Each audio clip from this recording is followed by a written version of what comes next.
Good morning friends, Ram Ram सा, जय माँ करणी।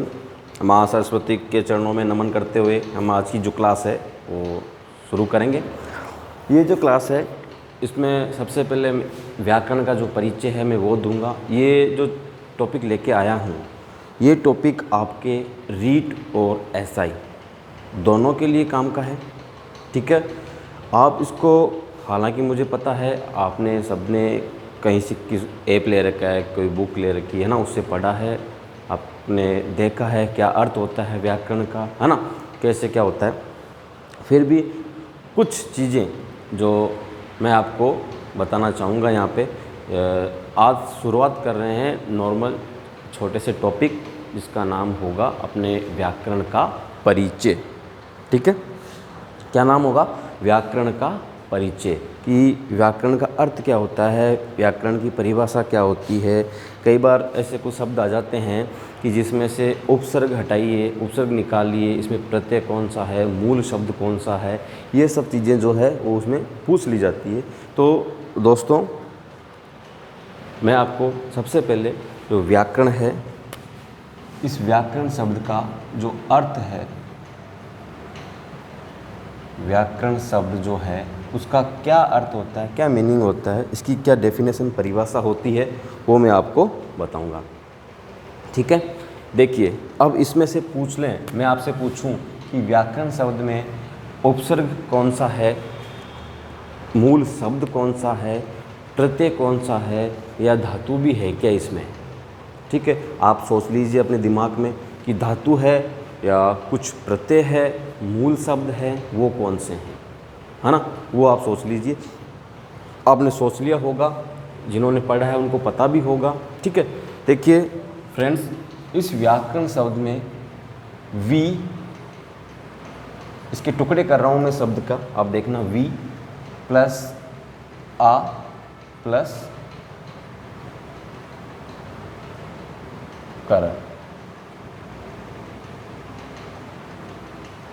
वी प्लस आ प्लस करण, ये हम देखते हैं कि ये क्या हो गया, व्याकरण शब्द जो है उसका टुकड़ा हमने यहाँ पे कर दिया, वी प्लस आ प्लस करण। अब इसमें से ये जो करण है, ये जो करण है, इसका भी हमें टुकड़ा मिल सकता है कि क्री प्लस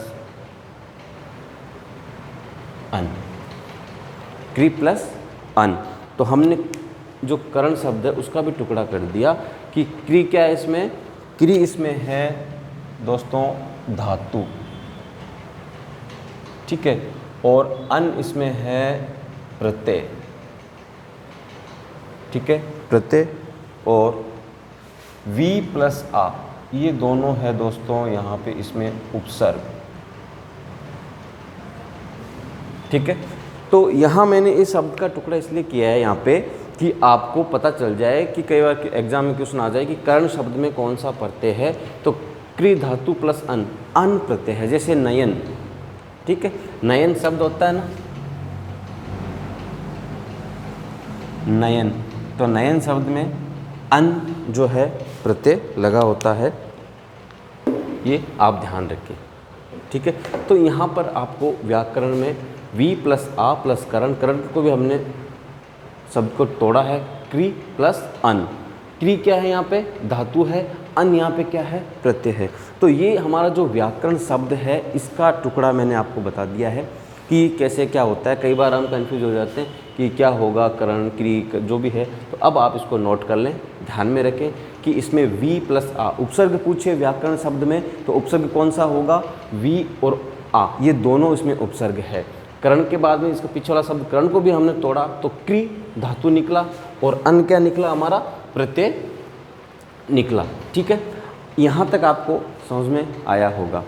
अब यहाँ पे इनके अर्थ भी बता देते हैं कि इसका अर्थ क्या निकलता है, वहीं से ही इन शब्दों के अर्थ से ही उपसर्ग का क्या है, इनका अर्थ क्या है, उस अर्थ से ही हम व्याकरण की क्या निकालेंगे, परिभाषा निकालेंगे मित्रों।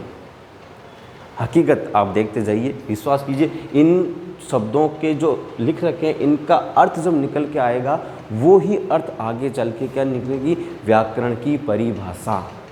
समझ में आ रही है मेरी बात, ठीक है। यहाँ पे जो प्रत्यय होता है, प्रत्यय का जो अर्थ आपको पता ही है, वाला, या वाली अर्थ देता है हमेशा प्रत्यय।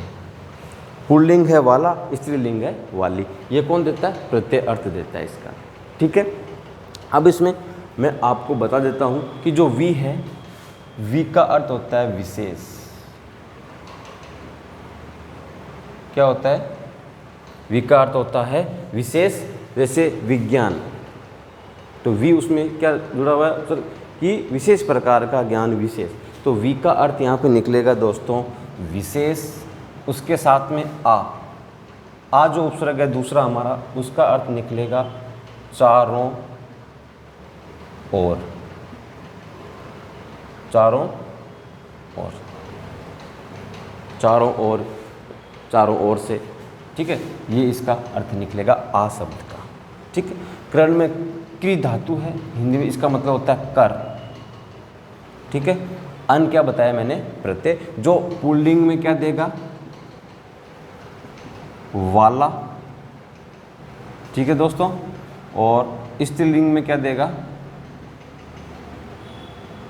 वाली। क्लियर हुआ यहाँ पे आपका? इन शब्दों के अर्थ लिखे मैंने, वी का अर्थ निकाला मैंने, यहाँ पे बताया आपको विशेष। क्या होगा? विशेष। फिर इसका जो आ है, आ का मैंने अर्थ निकाला चारों ओर, विशेष चारों ओर, या चारों ओर से भी आप बोल सकते हो। उपसर्ग है, कारण ये मैं पहले बता चुका हूँ आपको। अब विशेष, विशेष प्रकार, चारों ओर, चारों ओर से। ठीक है, क्या है? जो व्याकरण है, व्याकरण का यहाँ पे शब्दों का अर्थ निकाला हमने। इसकी परिभाषा अगर हम देना चाहें, और देखिए यहाँ पे एक शब्द है और, तो इस एक तो होता है और, एक होता है और दूसरा और। तो और जो है इसका तो मतलब होता है तरफ, है की तरफ लिख दो आप,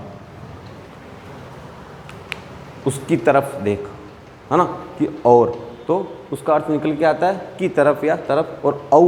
और मित्रों जो शब्द है वो यहाँ पे योजक शब्द है। कैसा शब्द है? योजक शब्द है, और दो शब्दों को जोड़ने वाला।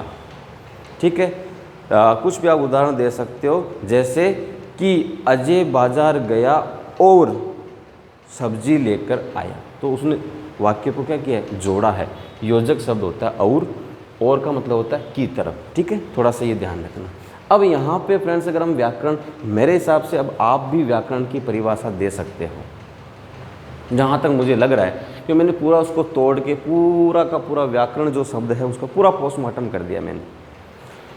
उपसर्ग निकाल दिए, धातु निकाल दी, प्रत्यय निकाल दिया। आप अब इसकी परिभाषा दे सकते हो।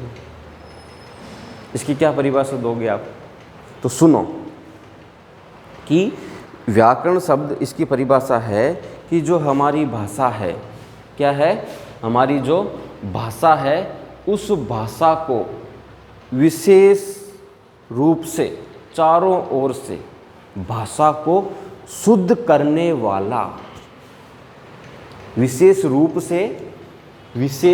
से चारों ओर से भाषा को शुद्ध करने वाला व्याकरण कहलाता है।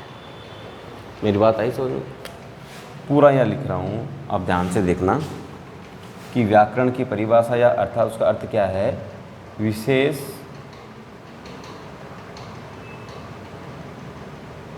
रूप से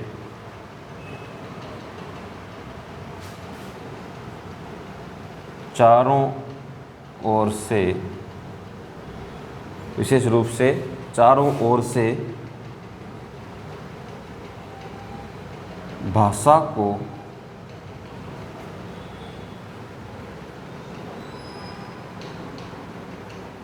शुद्ध करने वाला,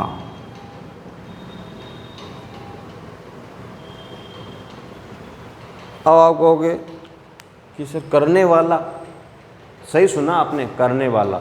जो व्याकरण है, व्याकरण जो शब्द है वो पुल्लिंग होता है।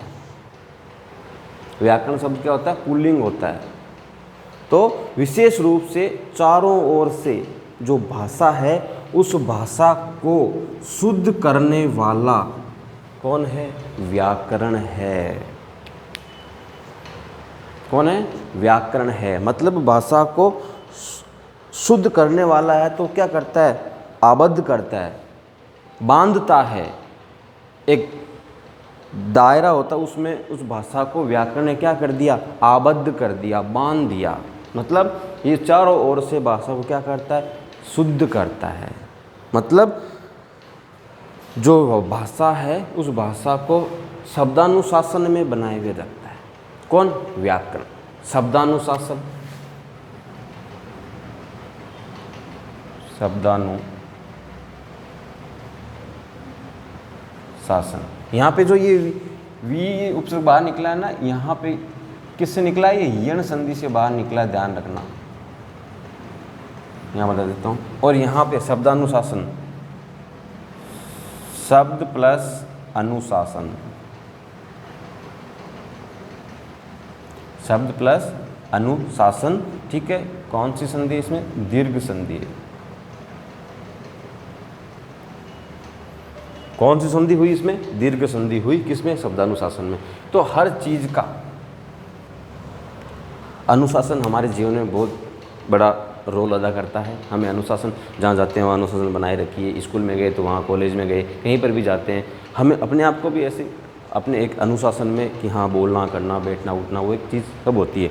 ठीक है, अनुशासन बनाना पड़ता है। उसी प्रकार से जो व्याकरण है, वो व्याकरण भी इन शब्दों पे, भाषा पे क्या कर रखा है? अनुशासित कर, कंट्रोल कर रखा है। कैसे? अब कोई कह दे कि मैं तो ऐसे नहीं बोलूँगा, मेरे जच्ची की वैसे बोलूँगा। कैसे बोलेगा भाई?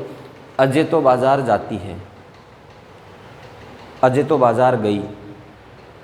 क्या कर लोगे? बोलूँगा, सही बात है, बोलो। लेकिन हम कहेंगे भाई तेरे जच्चे जैसे बोल। लेकिन जो व्याकरण है वो इस जो उस शब्द, जो वाक्य आप बोल रहे हो, उनको क्या करती है? कंट्रोल करती है। व्याकरण कंट्रोल करता है।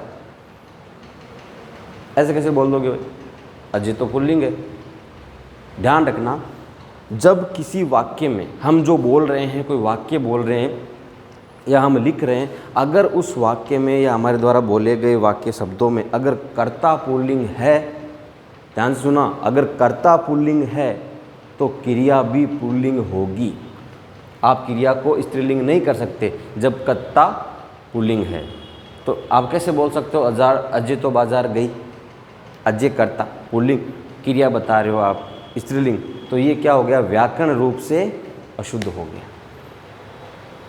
कैसे आएगा? अजय बाजार गया। ध्यान रखना, जब कर्ता पुल्लिंग है तो क्रिया भी पुल्लिंग आएगी।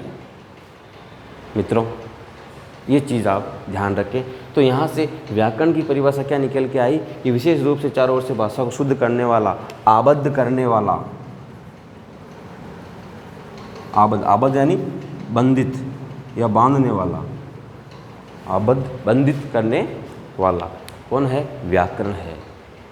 शब्दानुशासन, शब्दों का जो अनुशासन है वो बनाए रखने वाला कौन है? व्याकरण है। तो यहाँ तक आप ये चीज़ ध्यान रखें। ये मैंने एक छोटा सा प्रयास किया, व्याकरण शब्द का परिचय। व्याकरण कहते हैं किसे हैं, उसमें कितने उपसर्ग है, कौन सी धातु है, कौन सा प्रत्यय है, ये मैंने क्लियर किया। आपको धातु, प्रत्यय, आपको पता है क्रिया कब बनती है? क्रिया कब बनती है? जब कोई धातु है, उस धातु में आप ना जोड़ दो, धातु के पीछे ना लगा दो, तो दोस्तों वो क्रिया बन जाती है। बस हमें बड़ी चीज़ें डेफिनेट परिभाषाएं रटनी नहीं है कि जो धातु है उस धातु के पीछे ना लगा दो, ना लगाते ही वो क्या बन जाएगी? क्रिया बन जाएगी दोस्तों, क्रिया। और जैसे क्रिया में से आप ना हटा दो, वो किस में बदल जाएगी? धातु में बदल जाएगी दोस्तों। ठीक है, तो यही चीज़ है। एक पॉइंट को दूसरे पॉइंट से जोड़ के अगर हम पढ़ेंगे तो क्लियर होता जाएगा कि कौन कहाँ से आया है। तो अब इसमें हम कह सकते हैं कि जो क्रिया का मूल रूप, क्रिया का